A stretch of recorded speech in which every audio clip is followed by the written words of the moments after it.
यहाँ पे क्विक एक मसाला तैयार करेंगे। 1 खाने का चम्मच धनिया पाउडर, चाट मसाला किसी भी ब्रांड का 1 खाने का चम्मच, साथ ही यहाँ पे क्रश किया हुआ ज़ीरा 1 खाने का चम्मच, काला नमक 1 चाय का चम्मच, कुटी हुई लाल मिर्चें 1 खाने का चम्मच। मिक्स करें इस मसाले को बना के पूरा महीना एंजॉय करें। दही बड़े हो गए, चना चाट हो गए, सब में ये काम आती है।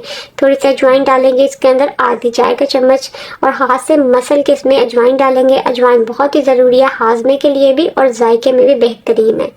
दही बड़े, चना चाट, हर चीज़ के लिए ये ज़बरदस्त मसाला है। चना चाट जो मैंने सिखाई थी ना अभी रिसेंटली, उसमें यही मसाला यूज़ किया था। अगर आपने चना चाट की वीडियो नहीं देखी तो सर्च करें चना चाट बाय कुकिंग विद पैशन। बंद करें और रख दें, पूरा महीना एंजॉय करें।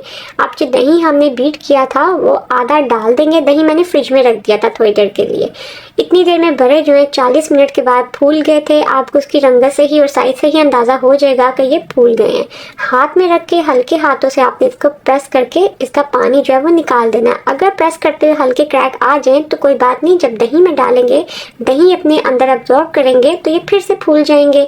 दही आपने कभी भी बड़ों के ऊपर गाढ़ा नहीं डालना। जब आप बाजार से बड़े खाते हैं तो उन्होंने एक पतला सा दही बनाया होता है, उसके अंदर बड़ों को डिप करते रहते हैं। जैसे जैसे उनकी सेल होती रहती है वो थोड़े थोड़े बड़े पतली दही में डालते रहते हैं, प्लेट में डालते हैं, फिर ऊपर से गाढ़ा दही डालते हैं। हमने तो सेल नहीं करना, ना ही हमने कोई सिंगल सर्विंग करनी है, हमने 1 डिश बनाना है। इसीलिए एक ही दफ़ा हम लोगों ने दही जो था वो पतला बना के इसके ऊपर डाला है। आधा घंटे से लेकर 1 घंटे तक आप इसको फ्रिज में रखेंगे तो ये दही गाढ़ा हो जाएगा खुद ब खुद, क्योंकि बड़े जो हैं वो दही को अपने अंदर एब्जॉर्ब कर लेंगे उसका पानी, तो दही ऑटोमेटिकली गाढ़ा हो जाएगा। तो पहले ही अगर आप गाढ़ा दही डाल देंगे तो सूखे सूखे से रूखे रूखे से बड़े होंगे। आप सॉफ्टनेस चेक करें, कोई गुठली नहीं है इसके अंदर, परफेक्ट बड़े तैयार होते हैं। मेरे पास टाइम नहीं था, मैं फ्रिज में नहीं रख सकी क्योंकि अफ्तारी का टाइम था। आप लोग इसको सुकून से तसल्ली से घंटा पहले बनाएं, फ्रिज में रखें और फिर देखिएगा। मैं कहती हूँ ज़बरदस्त किस्म के ये बड़े तैयार होते हैं। ठंडा ठंडा सर्व कीजिएगा, ज़रूर ट्राई कीजिएगा, बहुत ही ज़बरदस्त ये तैयार होते हैं। अस्सलाम वालेकुम, आज मैं आपके साथ परफेक्ट चिकन स्ट्यू की रेसिपी शेयर करूंगी। झटपट रेसिपी है और बहुत ही ज़्यादा जायकेदार इसकी ग्रेवी तैयार होती है। बहुत ही आसान तरीके से मैंने इसको तैयार किया है। जायकेदार चिकन है, वीकेंड्स के लिए, दावतों के लिए बेहतरीन रेसिपी है। चिकन की ग्रेवी में जायका क्यों नहीं आता ये आज आपको इस वीडियो में पता चलेगा, तो बिना स्किप किए वीडियो को देखिएगा। अगर आपको वीडियो अच्छी लगे तो लाइक करके अपने फ्रेंड्स एंड फैमिली के साथ शेयर कर दीजिएगा। तो आज ही फिर स्टार्ट करते हैं। बिस्मिल्लाहिर्रहमानिर्रहीम। पहले मसाले इकट्ठे कर लेते हैं। 3 छोटे साइज के तेजपात हैं, काला जीरा मतलब के शाह जीरा 1 चाय का चम्मच, 3 से 4 लौंग है मेरे पास, और यहाँ पे एक छोटा सा टुकड़ा आपने जावित्री का डालना है। दालचीनी के 3 से 4 छोटे छोटे से पीस हैं। काली इलायची बड़े साइज की 1, बादियान का फूल 1, खुश्क लाल मिर्चें लंबी वाली 3 से 4, हरी इलायची 4 से 5।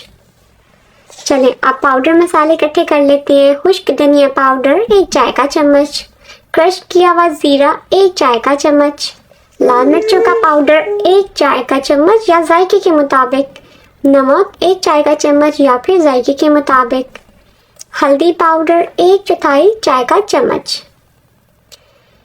प्याज हैं 2 दरमियाने साइज के, इनका वजन जो है 460 ग्राम है छिलके उतारने से पहले। तो आपने इसको चॉप कर लेना है क्योंकि ये झटपट रेसिपी है, बहुत ही जल्दी तैयार हो जाती है, इसलिए आपने स्टेप बाय स्टेप रेसिपी को फॉलो करना है। मसाले इकट्ठे करने के बाद कुकिंग स्टार्ट करेंगे। आधा कप एक कढ़ाई में मैंने ऑयल ले लिया है। जो प्याज हमने स्लाइस किए थे वो इसके अंदर डाल देंगे। नॉर्मली 1 किलो गोश्त के अंदर 1 कप कुकिंग ऑयल का जाता है, लेकिन मैंने यहाँ पे आधा कप बल्कि आधे कप से भी थोड़ा कम ऑयल का यूज़ किया है। तो आपकी मर्जी है, आप इसमें 1 कप तक ऑयल का यूज़ कर सकते हैं। मैंने थोड़ा ऑयल कम किया, हाफ से भी कम क्वांटिटी यूज़ की है। चला, प्याज को हमने इतना कुक करना है कि प्याज का कलर जो है वो चेंज हो जाए। साथ ही इसमें 1.5 खाने का चम्मच लहसुन और अदरक का पेस्ट डाला है। अब आपने इसको इतना फ्राई कर लेना है कि लहसुन और अदरक की स्मेल जो है कच्चेपन की वो ख़त्म हो जाए। चलिए अब इसमें खड़े मसाले जो हमने निकाल के रखे थे वो ऐड कर देंगे। इसीलिए तमाम चीज़ें मैंने पहले निकाल के रखी थी क्योंकि कुकिंग जो है ना बहुत झटपट से ही हो जाएगी। इसको मिक्स कर लेंगे, कुछ सेकंड आपने इसको मिक्स करना है।